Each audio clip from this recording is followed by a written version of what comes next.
Hello students, welcome to the channel. Myself Vaishnavi Kasaudhan and आज हम इस वीडियो के साथ स्टार्ट करने जा रहे हैं हमारे ठाकुर पब्लिकेशन की एक नई बुक जिसका नाम है पोएट्री एंड ड्रामा 2, जो कि राजस्थान की सभी यूनिवर्सिटीज एंड कॉलेज इंस्टीट्यूशन के बीए थर्ड सेमेस्टर के स्टूडेंट्स के लिए बनाई गई है and it is also based on the latest NEP based syllabus. So चलिए, हम ज़्यादा कुछ इंट्रोडक्शन के लिए है नहीं, सो हम सीधा स्टार्ट करते हैं हमारे चैप्टर 1 के साथ। एंड चैप्टर 1 है हमारा Oliver Goldsmith's poem deserted village. Okay, and poem को डिस्कस करने से पहले एज यूजुअल हम हमारे पोएट को डिस्कस कर लेते हैं, उनकी लाइफ को देख लेते हैं कि उनकी लाइफ कैसी थी, किस तरीके से वो इन्फ्लुएंस हुए एंड किस तरीके से उन्होंने या उनके वर्क से सोसाइटी पे इन्फ्लुएंस रखा। ठीक है, अब जब हम गोल्डस्मिथ की बात कर रहे होते हैं तो गोल्डस्मिथ का क्या है कि ये 18th सेंचुरी के पोएट हैं, इंग्लैंड के पोएट हैं, ठीक है, ब्रिटिश पोएट हैं। अब एक चीज आप या तो आप मान सकते हो कि ये इनकी गलत बात थी या इनकी अच्छी बात थी, बट गोल्डस्मिथ के जब बायोग्राफी बनाने जा रहे थे, जब कोई बायोग्राफर उन पे काम कर रहा था तो एक इशू आ गया था कि वो अपने बायोग्राफर से भी उन्होंने झूठ बोला था, चीजें उन्होंने गलत बताई थी। अब इसका रीजन नहीं पता कि उन्होंने क्यों गलत बोला था या क्यों इतनी मिसलीडिंग इन्फॉर्मेशन है। अगर आप अभी गूगल पे भी जाके सर्च करेंगे तो आपको गोल्डस्मिथ पे अलग अलग चीजें मिलेंगी। इनकी इवन उनकी जो डेट ऑफ बर्थ है वो भी आपको करेक्ट नहीं मिलेगी, डेट ऑफ ईयर तक आपको करेक्ट नहीं मिलेगा।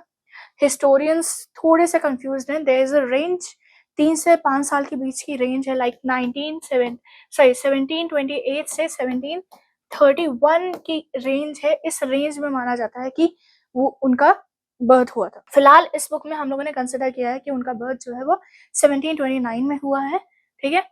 एंड ओवरऑल जो है इनकी लाइफ स्मूथ गई है एंड आप कह सकते हो कि ये काफी स्मूथ तो ऐसा नहीं गई, काफी रफ पैचेस रहे हैं इनकी लाइफ में, बट इनकी लाइफ काफी ज्यादा फैसिनेटिंग रही है। एंड इनके साथ एक इशू आ गया था कि ये थोड़े से जब ये चाइल्डहुड में थे तब इन्हें स्मॉल पॉक्स हुआ था, जिसकी वजह से इनकी बॉडी में एक तरीके की डिफॉर्मिटी आ गई थी, जिसकी वजह से काफी शाय थे, बुली किए जाते थे। इवन स्कूल मेट्स के थ्रू ही नहीं, इनके जो क्लास टीचर्स होते थे, इनके जो बाकी टीचर्स होते थे, वो भी इन्हें बुली करते थे, जिसकी वजह से ये कहीं पे भी आज सच टिके नहीं है।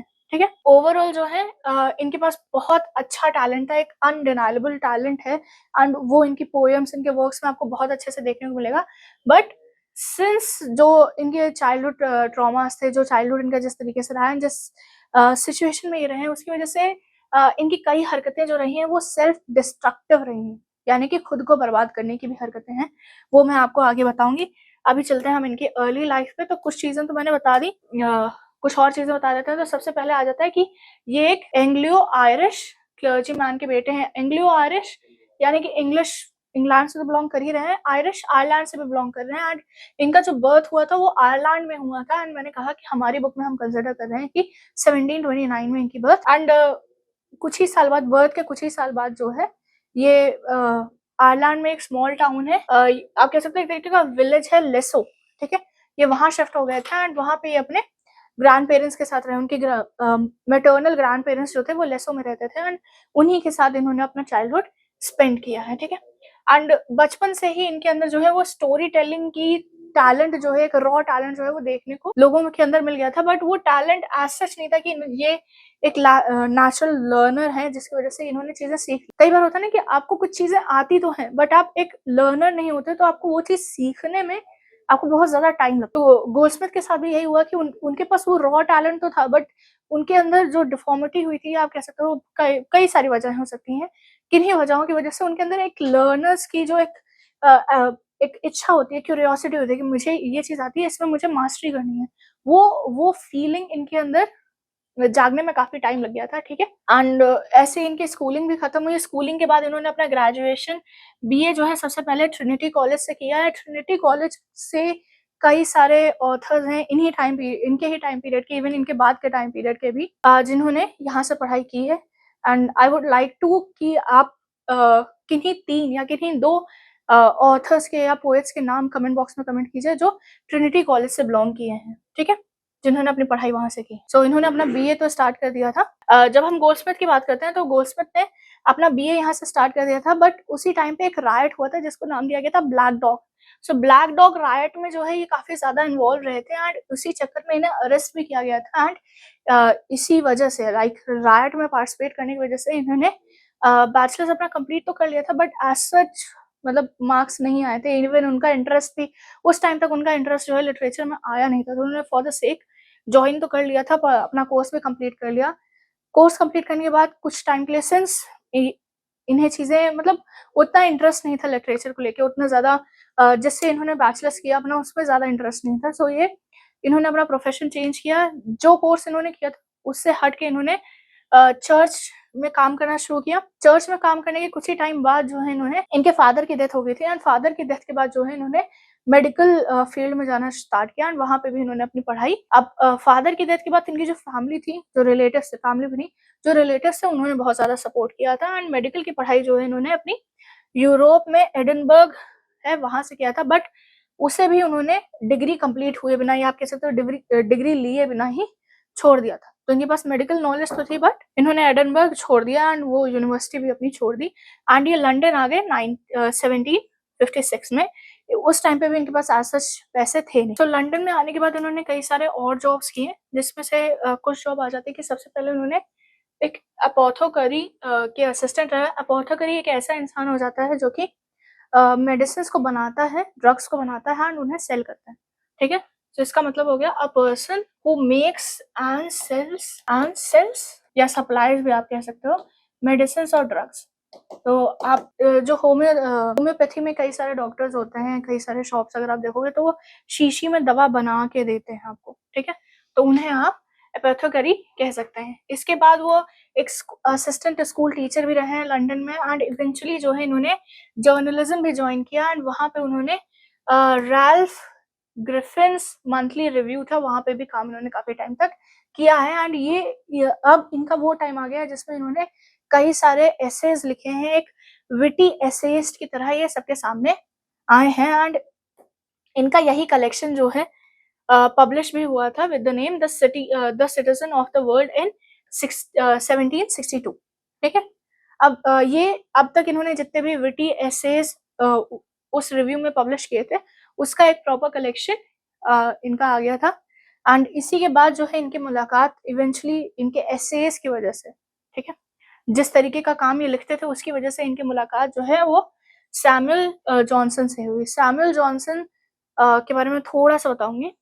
ये वैसे तो राइटर हैं बट ये लिटरेरी क्रिटिक भी हैं एंड आप कह सकते हो एसेइस्ट भी हैं एंड इनके जो लिटरेरी क्रिटिसिज्म रहे हैं वो आप कोई भी अगर आप यूरोपियन हिस्ट्री या इंग्लिश लिटरेचर हिस्ट्री पढ़ रहे होगे तो वहाँ पे इवन आप अगर इनका ग्रॉसरी भी पढ़ना, इनकी नहीं कोई भी ग्रॉसरी पढ़ते हो तो वहाँ पे आपको सैमुअल जॉनसन की डेफिनेशंस और जो क्रिटिक्स इन्होंने किए हैं उनका अभी भी रेफरेंस लिया जाता है एंड अगर आपको कहीं पे भी कोई कोट मिलता है आप बड़ी इजीली डाल सकते हो दैट अकॉर्डिंग टू जैक्सन और अकॉर्डिंग टू सैमुअल जैक्सन, ठीक है।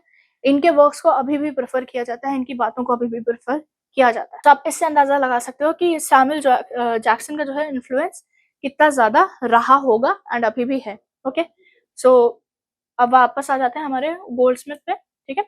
सो गोल्डस्मिथ जो है सैमुअल जैक्सन से उनकी मुलाकात हुई, दोनों की दोस्ती हो गई एंड दोनों की दोस्ती इतनी ज्यादा बढ़ गई, आप एक्सटेंट को समझने की कोशिश कीजिए कि जब जैक्सन की बायोग्राफी लिखी गई, जेम्स बोसवेल ने जैक्सन की जो है बायोग्राफी लिखी लाइफ ऑफ जॉनसन, तो उसमें जो है उन्होंने जो मेजर कैरेक्टर या जो मेजर पर्सन सामने आया वो गोल्डस्मिथ खुद थे, ठीक है।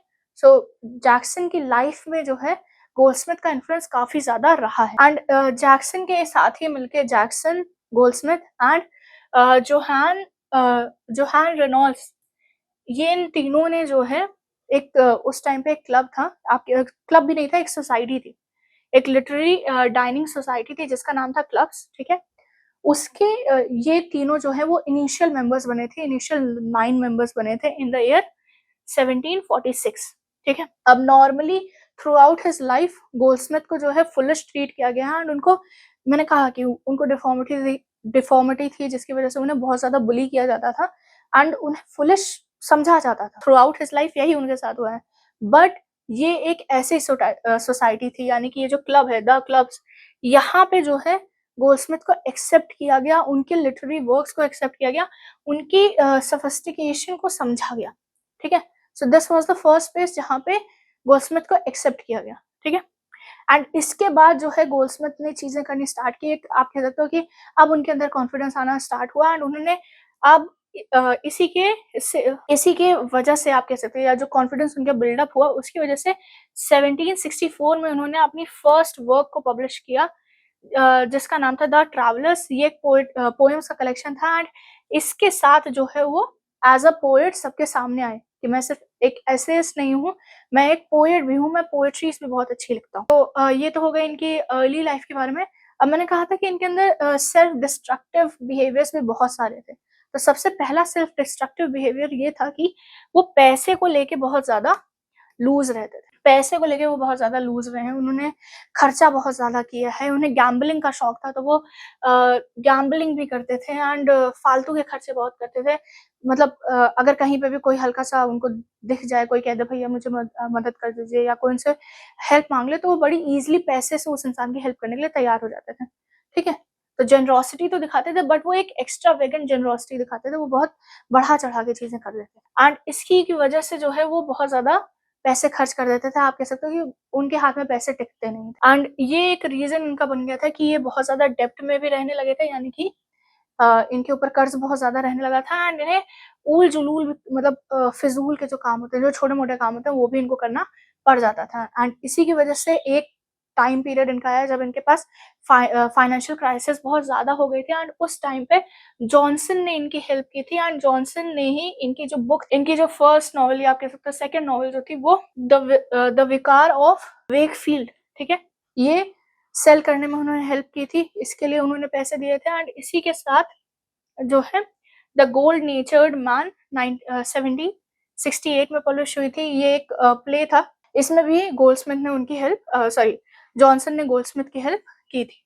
ठीक है, एंड इसके सक्सेस के बाद इतनी सारी चीजें होने के बाद अब फिर से गोल्डस्मिथ जो है थोड़ा सा सक्सेसफुल होना स्टार्ट कर गए एंड इन्होंने इसके बाद जो है अपना सबसे बिगेस्ट हिट दिया।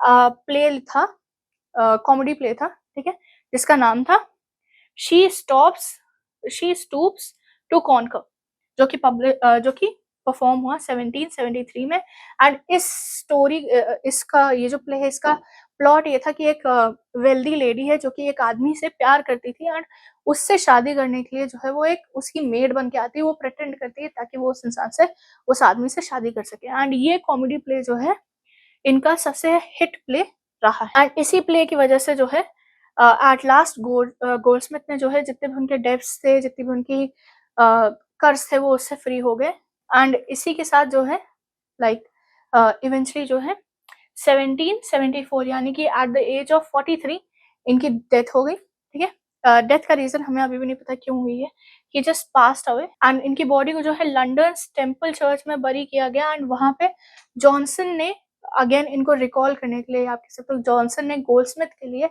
ये लाइंस लिखी थी। Who left scarcely any kind of writing untouched and who touched nothing that he did not adorn। तो इन्होंने क्या कहा कि वो एक ऐसा इंसान था जो कि कोई भी राइटिंग को उसने ऐसी ऐसी दुनिया की कोई राइटिंग नहीं है जिसे उसने टच ना किया हो, बट उसने ऐसी किसी चीज को टच नहीं किया जो उसे अच्छी नहीं लगी। मतलब जो चीज उनको पसंद थी वो उन्होंने बेतहाशा की है और जो चीज उन्हें पसंद नहीं थी उसको उन्होंने छुआ तक नहीं। सो ये लाइंस जो है गोल्डस्मिथ ने सॉरी जॉनसन ने जो है गोल्डस्मिथ के लिए कही थी। ये थे हमारे ऑथर। अब हम चलते हैं हमारी पोएम के बारे में थोड़ा सा डिस्कशन कर लेते हैं, पोएम के स्ट्रक्चर को समझ लेते हैं एंड उसके बाद हम हमारे पोएम की समरी पे चलेंगे। जब हम बात करते हैं पोएम द डिजर्टेड विलेज की, तो ये पब्लिश हुई थी 1770 में एंड ये टोटल जो है 430 लाइंस की पोएम है। तो आप समझ लीजिए कितनी बड़ी पोएम है एंड ये पूरी पोएम जो है वो 25 वर्सेस यानी कि 25 स्टैंजाज में डिवाइडेड है एंड हर स्टैंजा का कोई लेंथ नहीं है। कोई स्टैंजा जो है वो 20 लाइंस का है, कोई स्टैंजा जो है 35 लाइंस का है, कोई स्टैंजा 15 लाइंस का है। तो एक प्रॉपर आप कह दो कि मैम डिवाइड कर दीजिए स्टैंजाज को, तो वो पॉसिबल नहीं है क्योंकि स्टैंजाज जो है वो अलग अलग लेंथ के एंड ये पूरी जो पोएम है ये एक पर्सनल पोएम है एंड इसमें जो है इन्होंने फर्स्ट पर्सन का यूज किया है एंड उसमें भी जो है इन्होंने मौन किया है, यानी कि ये अपना शोक व्यक्त कर रहे हैं किस चीज को लेके कि जो मॉडर्नाइजेशन हो रहा है, जो इंडस्ट्रियलाइजेशन हो रहा है, जिसकी वजह से विलेज पूरी तरीके से खराब हो रहा है, इनका जो चाइल्डहुड विलेज है वो पूरी तरीके से खराब हो चुका है, ये उन्होंने अपने पोएम में दिखाने की कोशिश की गई है। एंड इसमें भी उन्होंने डायरेक्टली अपने विलेज का नाम नहीं लिया, डायरेक्टली इन्होंने अपने विलेज का नाम नहीं लिया, इन्होंने विलेज कहा है, एक इमेजिनरी विलेज है, अर्बन उसके बारे में वो कहा है। एंड किस तरीके से जो है अब जैसे जैसे इंडस्ट्रियलाइजेशन हो रहा है, मॉडर्नाइजेशन हो रहा है, उसकी वजह से ये जो अर्बन विलेज है ये पूरी तरीके से चेंज होता जा रहा है, पूरी तरीके से डिस्टॉर्ट होते चला जा रहा है। एंड ये इन्होंने एक इम्प्लीकेशन डाला है इनका जो चाइल्डहुड विलेज लेसो था उसको लेके, ठीक है। एंड इसमें थ्रू आउट उन्होंने जो एक्सपीरियंस इन्होंने किया है कि मेरा चाइल्डहुड विलेज ऐसा था, उसके बाद अब जब मैं इतने सालों बाद आया हूँ तो वो चाइल्डहुड विलेज पूरी तरीके से बदल चुका है, वो इन्होंने यहाँ पे पूरी तरीके से मेंशन किया है। एंड इस पूरे पोएम को जो है हम मेजरली 4 पार्ट्स में डिवाइड करते हैं। सबसे पहला पार्ट आ जाता है जिसमें उन्होंने डिस्क्राइब किया है कि पोएट का जो बचपन का टाइम था, यानी कि जब वो बच्चे थे, पास्ट में जो विलेज था वो किस तरीके का था। सेकंड में उन्होंने डिफाइन किया है कि प्रेजेंट में जब वो इतने सालों बाद जब विलेज वापस आ रहे हैं तब क्या हो रहा है। फिर थर्ड में उन्होंने एक रिफ्लेक्शन डाला है कि अमेरिकन लाइफ जो है वो किस तरीके से चेंज होती जा रही है, एंड ये जो विलेज के जो लोग हैं वो किस तरीके से विलेज को छोड़ के जा रहे हैं एंड कौन रुक रहा है।